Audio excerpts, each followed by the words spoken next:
kantor advokatnya ini agak sepi gitu. Nah, terus dia rencananya pengen bikin iklan. Ya, kantor advokatnya juga rajin nggak berbagi, punya media sosial. Gue punya sesuatu yang lo butuhkan nih. Gitu kan. Masyarakat butuh nasihat hukum. Betul. Ya lo punya kemampuan untuk memberikan nasihat hukum, atau lo punya legitimasi untuk memberikan nasihat hukum.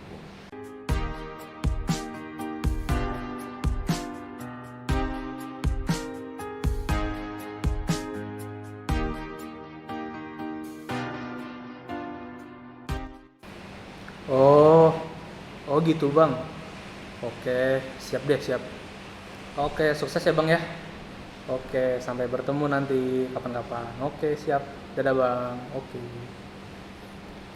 Serius amat? Iya, gini loh mas. Seniorku di kampus barusan nelpon. Jadi dia itu kan udah lama jadi advokat gitu. Udah lumayan lah bertahun-tahun jadi Advokat tuh bukan yang bikin jus. Alpukat itu. Bentar lagi nih. Jam 6 ya. Iya. Nah, jadi lupa kan mau ngomong apa. Jadi dia tuh advokat, udah lama nih berpraktek jadi advokat. Tapi dia tuh baru bikin kantor sendiri. Ya. Tadinya dia gabung sama kantor lain, tapi dia baru bikin kantor sendiri 1-2 bulanan ini. Nah, dia tadi curhat lah istilahnya, konsultasi, ngobrol-ngobrol ke aku. Kalau kantor advokatnya ini agak sepi gitu. Nah, terus dia rencananya pengen bikin iklan. Tapi setahu aku, dan dia juga tahu sebenarnya, kalau kode etik advokat itu melarang untuk beriklan, mas. Nah, itu kira-kira gimana, mas? Kalau dari jawaban aku sih tadi masih agak bingung ya, karena kadang kan kita tetap pengen beriklan supaya untuk nombokin biaya-biaya yang supaya orang tahu lah. Iya, supaya orang tahu, supaya misalkan jadi datang ke kantor kita. Nah, itu gimana mas kira-kira kalau tentang beriklannya gimana sih sebenarnya? Beriklan. Jadi gini, advokat yang beriklan. dilarang itu kan sebetulnya memang ada larangan, tapi larangannya itu bukan advokat dilarang beriklan, enggak, tapi advokat dilarang beriklan yang tujuannya semata-mata untuk menarik perhatian. Jadi okay. bergantung sama, menurut gue, tujuan yang semata-mata perhatian itu harus dikaitkan sama aturan-aturan lain kode etik. Misalnya menjanjikan kemenangan, itu nggak boleh. Misal bilang bahwa saya nomor 1 nih di bidang hukum A misalnya, itu juga nggak boleh. Jadi tujuannya sih semata-mata menarik perhatian. Jadi, tapi sebenarnya juga kalau kita membacanya dengan baik, itu sebetulnya yang harus diingat kan, dia yang dilarang kalau tujuannya semata-mata perhatian kan. Nah, tapi masa terus jadi nggak boleh ngapa-ngapain gitu? Iya. Menurut gue sih ya tetap boleh gitu. Cuma namanya bukan beriklan, namanya pemasaran, jadi marketing. Jadi marketing itu beda sama iklan, bro. Beda ini. Apakah iklan itu termasuk marketing atau gimana? Iklan tuh bagian kecil dari marketing. Bagian kecil dari marketing. Iya. Jadi yang sebenarnya diperbolehkan adalah marketing karena bisa melalui hal yang lain selain beriklan. Iya, marketing itu kan cara bagaimana suatu usaha menyampaikan informasi tentang usaha, baik itu produk ataupun jasanya, agar masyarakat mengetahui kan. Betul. Nah, cara-caranya itu macam-macam, banyak, dan salah satunya ya beriklan itu. Nah, sebenarnya menurut gue ya yang harus dilakukan adalah strategi marketingnya. Menurut lo marketing itu buat apa? Perusahaan kalau mau melakukan marketing? Kalau menurut gue sebenarnya marketing itu untuk ini sih mas. Pertama tadi benar memperkenalkan gitu ya, memperkenalkan produk atau jasa. Yang kedua sebenarnya mengkonversi dari perkenalan tersebut jadi cuan. Jadi ada pemasukan lah istilahnya, ada keuntungan yang masuk supaya nutupin dia marketing gitu. Enggak sih, enggak semata-mata. Jadi sebenarnya marketing itu sebetulnya supaya masyarakat tahu bahwa gua mengisi kebutuhan lu. Iya, benar. Jadi tujuan marketing itu nomor 1 bukan soal cuan, tapi sebetulnya untuk ngasih tahu ke masyarakat bahwa gua punya sesuatu yang lu butuhkan. Gitu. Nah, tujuan yang paling utama itu. Nah, strateginya ya macam-macam strategi marketing. Ada banyak lah strategi marketing itu. Oke. Terus kalau misalkan Yang paling konvensional memang iklan. beriklan Oh, iya. gitu loh. Yang gimana cara marketing? Jadi kita pasang iklan aja. Iya, karena mungkin kepikirannya Yang paling gampang. agak paling gampang. Karena dilihat mata. Tapi kalau misalkan nggak ada iklan nih Mas, tadi kan ngomong kan iklan itu kan bagian kecil dari marketing. Sebenarnya kalau untuk firma hukum sendiri, ini mungkin dari obrolan kita, aku mau kasih saran juga sih ke seniorku, kira-kira strategi marketingnya gimana enaknya. Nah, itu kira-kira selain iklan apa Mas yang bisa dilakukan oleh sebuah firma hukum baru gitu? Macam-macam ya. Yang paling penting satu tadi gimana caranya supaya masyarakat tahu bahwa kita menyediakan sesuatu yang dibutuhkan oleh masyarakat. Gimana cara cari tahunya? Kalau dulu mungkin susah, kalau sekarang banyak. Pertama kan untuk lu punya website nggak gitu kan? Oh iya, benar-benar. Singapura punya apa enggak? Kalau nggak salah sih dia bilang tadi belum punya, tapi baru niat bikin. Ya. Belum punya. Berarti harus punya dulu tuh. Nah kedua adalah lu rajin nggak datang ke aktif nggak di asosiasi, itu juga part of marketing sarana marketing. Ketiga kantor advokat itu juga rajin nggak berbagi, punya media sosial. Nggak semua media sosial sih, misalnya yang bisa kena aja ya. Bukan, maksudnya nggak semua media sosial lo harus terjun, jangan juga misalnya kalau kantor advokat terus jadi main tiktokan gitu kan, apalagi tiktok yang gini kan, jangan juga maksudnya. Tadi hilang dong, iya apa? Bukan, nggak juga, nggak salah juga. Nggak salah juga, cuma kan persona, jadi gimana ya? Persona advokatnya hilang. Brand dia sebagai advokatnya itu, menurut gue itu yang harus ditentukan dia mau nge-brand dia sebagai apa. Oke. Dan dalam banyak kasus yang gue lihat tuh, terutama kalau di media sosial itu kantor-kantor advokat tuh nggak bisa dibedakan sama si foundernya atau pendirinya lah. Jadi misalnya lu punya IG nih gitu, kantor advokatnya punya IG, bagusnya adalah sebagai personal lu juga punya IG sendiri yang nggak ada urusannya sama si kantor. Walaupun lu pasti dikenal ya, lu punya si pemilik kantor itu, tapi kalau lu mau yang lebih fun gitu ya di IG pribadimu. Bukan itu, di IG kantor advokat ya? Bukan, jangan juga. Ya benar.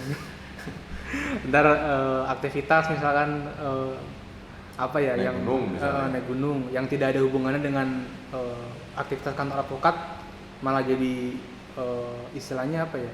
Kecampur ya, betul. Nah itu banyak.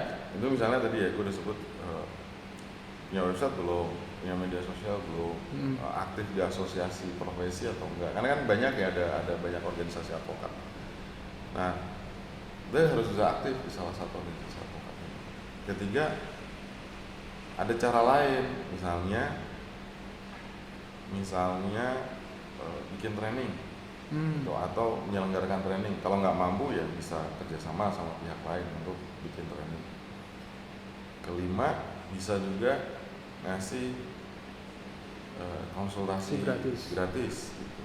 Konsultasi hukum misalnya, ada banyak cara sih, bisa umumin ada salah satu advokat tuh gue lihat, perempuan dia suka ngasih umuman tuh, saya terima konsultasi gratis nih hari Jumat gitu. Oh, tiap hari Jumat dia ada konsultasi gratis? Nah, gue nggak tahu sih apakah tiap hari Jumat atau ada di misalnya di bulan waktu tertentu, tapi di hari Jumat dan mungkin di sore hari kalau gue nggak salah ingat ya, itu dia ngasih konsultasi gratis. Nah itu salah satu sebetulnya strategi marketing untuk narik masyarakat gitu ya?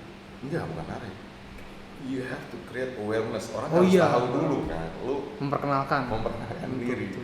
Gue punya sesuatu yang lo butuhkan nih. Masyarakat butuh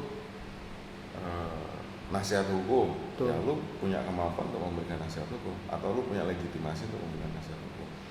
Ya untuk cara cari tahunya bagaimana kalau nggak memperkenalkan diri. Kalau dulu itu ngisi itu dulu. Jadi dulu ada banyak majalah, orang seingat gue tuh ada rubrik konsultasi hukum. Ya, dulu seingat gue tuh Suara Karya yang pertama punya. Jadi ini bukan singkat gue, gue baca dari biografinya Bang Karni Ilyas. Karni Ilyas yang Karni Ilyas, ya pemreknya itu jurnalis ya. ke top lah ya. Iya.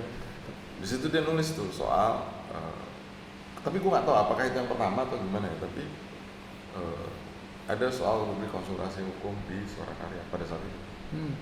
Itu yang ngisi namanya Albert Hasibuan. Nah itu juga bagian dari strategi marketing. Jadi bukan cuma iklan, maksudnya ya gue sempat lihat di feed Facebook gue dulu ada yang dulu ya, zaman belum ada organisasi advokat, belum ada kode etik yang baku seperti sekarang, ya ada yang beriklan gitu. Oke deh. Tapi memang sebenarnya kalau misalkan nih Mas, kita nggak punya website atau nggak punya media sosial, itu tuh punya dampak yang besar nggak sih Mas untuk firma hukum itu sendiri? Apakah itu suatu hal yang butuh banget nih di dunia yang seperti ini? Oh iya, menurut gue itu sangat dibutuhkan.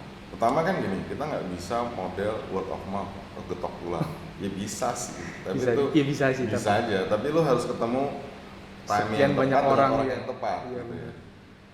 Nah, word of mouth yang caranya untuk dipercepat prosesnya, ya lo harus memperkenalkan diri.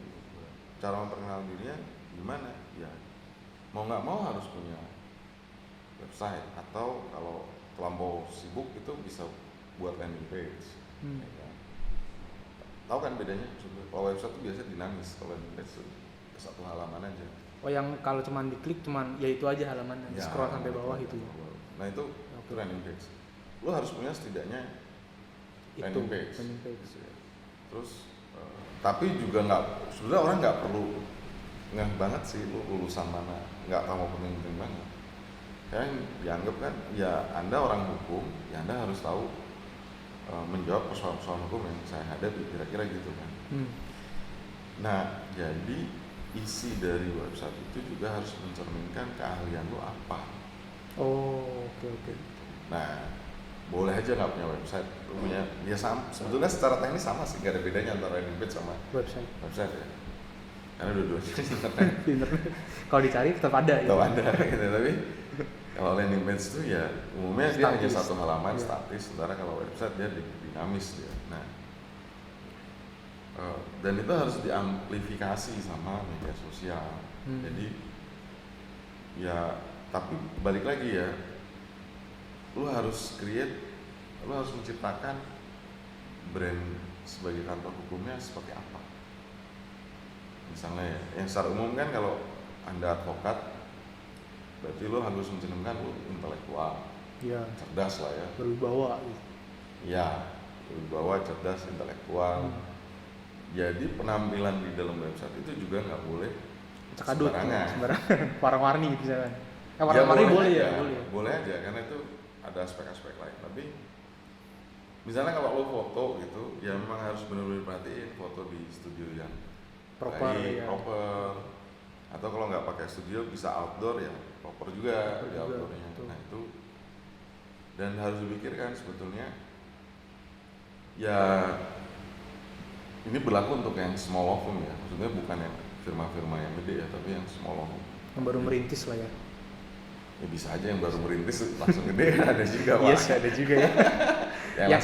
yang kayak seniorku lah tadi lah, seniorku tadi. Misalnya kalau gue sering mendefinisikan small law firm tuh yang mana? Yang isinya 1 sampai kira-kira 10 orang. 10 tuh sebenarnya udah banyak banget. Small tuh sebenarnya 1 sampai 5 orang. Nah, small law firm itu rata-rata ibaratnya ya palu gada, apa lo mau gua ada lah kira-kira. Kayak toko serba ada. Tapi tetap meskipun begitu lo harus juga punya spesialisasi. Misalkan di konsumen gitu, perlindungan konsumen. Ya, atau misalnya di hubungan industrial ya lo punya spesialisasi. Ya dicantumin spesialisasi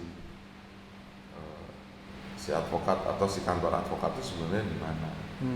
Dan itu kemudian dicerminkan dalam media sosialnya tuh. Kalau lo main di yang kalau mau mencari, nah balik lagi ya, kalau lu create brand lu adalah dipakai sama kelompok profesional, maka lu sebaiknya mainnya di LinkedIn atau menggunakan LinkedIn ya. Iya, kalau mau gitu. Jadi jasamu digunakan oleh kelompok profesional. Ya perginya ke LinkedIn. Kalau mau lebih umum, ya Anda bisa pakai Instagram atau Facebook misalnya. Atau kalau senang dengan keributan bisa dengan Twitter. Tweet war gitu kan, bisa dengan tweet gitu. Nah, makanya bergantung sih. Maksudnya nggak semua media sosial itu jadi cocok juga buat si firma. Bergantung dari brand apa sih yang mau ditampilkan oleh si kantor hukum. Oke. Berarti itu juga termasuk ini Mas ya, konten yang ada di dalam website itu juga nggak boleh asal posting. Kalau misalkan tadi kan media sosial enaknya kan yang relevan gitu ya, sebaiknya yang relevan dengan ya bisa boleh aja lu misalnya naik gunung di kantor bikin acara naik gunung, posting soal naik gunung, tapi bukan soal naik gunungnya, tapi dikaitkan sama pekerjaanmu sebagai advokat. Misalnya nih di captionnya gitu ya misalnya. Ya boleh di caption, boleh di gambar yang mencerminkan bahwa misalnya kan misalnya naik gunung terus lihat sampah atau apapun itu ya, itu sampah misalnya, kan bisa foto sambil ngambil sampah dan melaksanakan tong sampah dan sambil bilang bahwa ada tanggung jawab kita bersama untuk memastikan bumi tetap nyaman untuk ditinggali secara bersama. Jadi dikaitkan sama ini, maksudnya ya boleh aja naik gunung atau apa gitu ya, tapi dikaitkan sama si pekerjaannya. Yang sering terjadi itu kalau gue perhatiin kadang-kadang itu nggak diperhatiin, bukan ya, seringkali ya. Yang terutama untuk yang tadi yang masuk kategori small law firm. Kalau yang udah gede-gede mah tuh perhatian banget ya, ditata. Ada template-nya. Nggak, ada timnya sendiri. Iya, ada tim marketing. Ya, tim pengelolaan. Jadi gimana cara tampil di media sosial, apa yang harus ditonjolkan segala itu ada. Tapi kalaupun masih belum ada, sebenarnya kita bisa kok dengan cara sendiri, misalnya entah itu nampilkan tadi, kalau apa ya, gue sering lihat tiba-tiba ada foto nunggu sidang gitu ya, jangan sekedar nunggu sidang, tapi kan ada ceritanya. Nah, cerita itu yang perlu disampaikan ke khalayak supaya emang memperkenalkan dia itu pertama seorang advokat, terus membangun branding dia sebagai seorang advokat sendiri kan sebenarnya. Ya, sebagai seorang intelektual. Ya, karena kesan sebagai intelektual itu harus keep maintain, tapi bahwa target marketnya mungkin nggak harus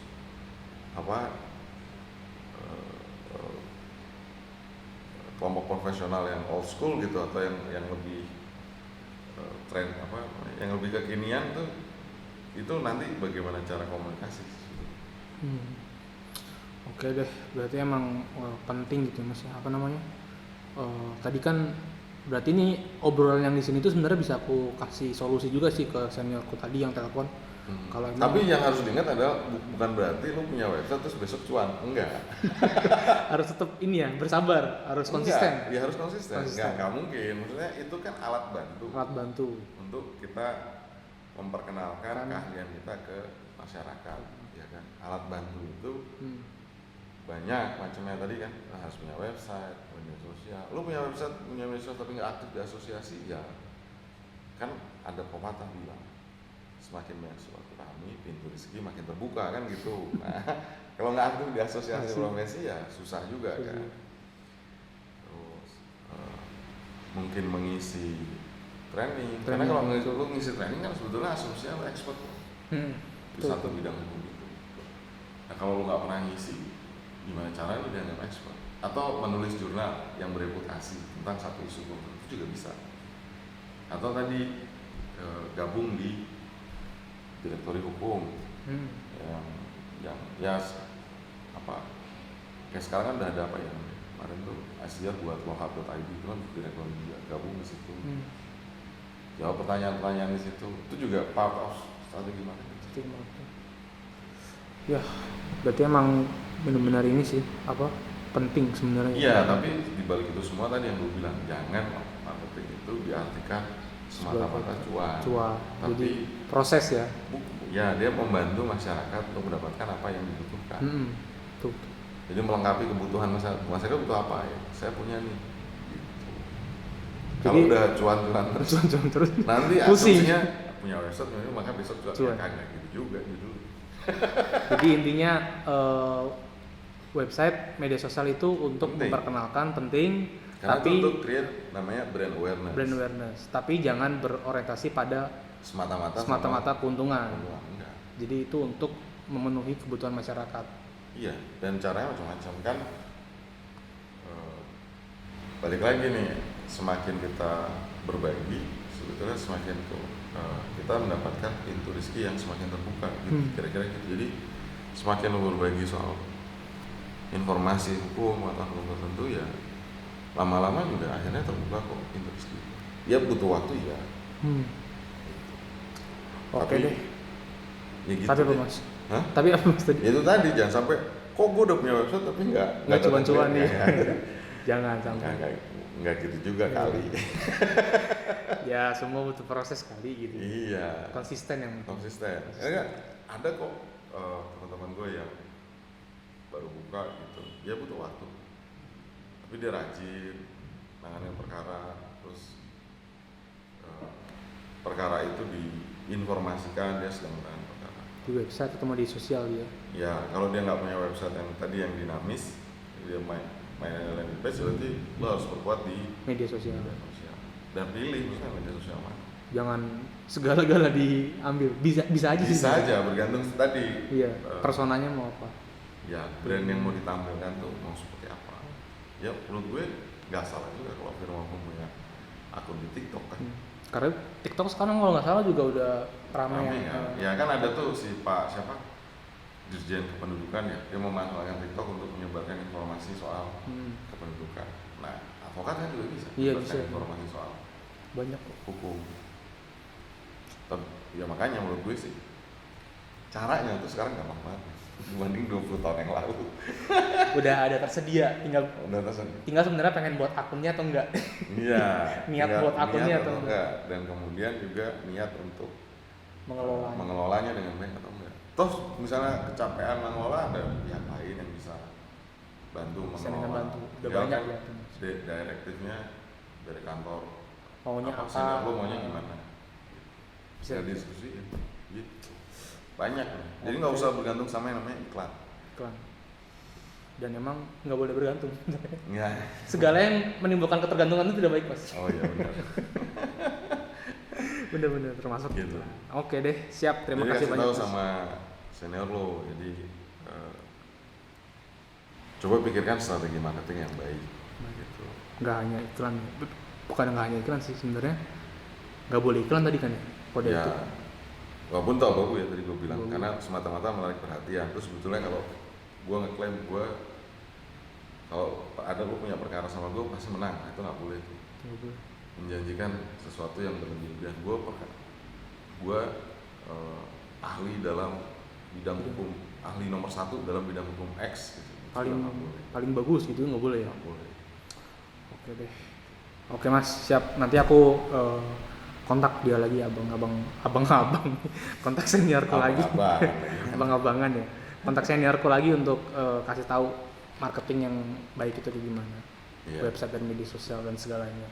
Oke, terima Oke. kasih banyak mas. Sip.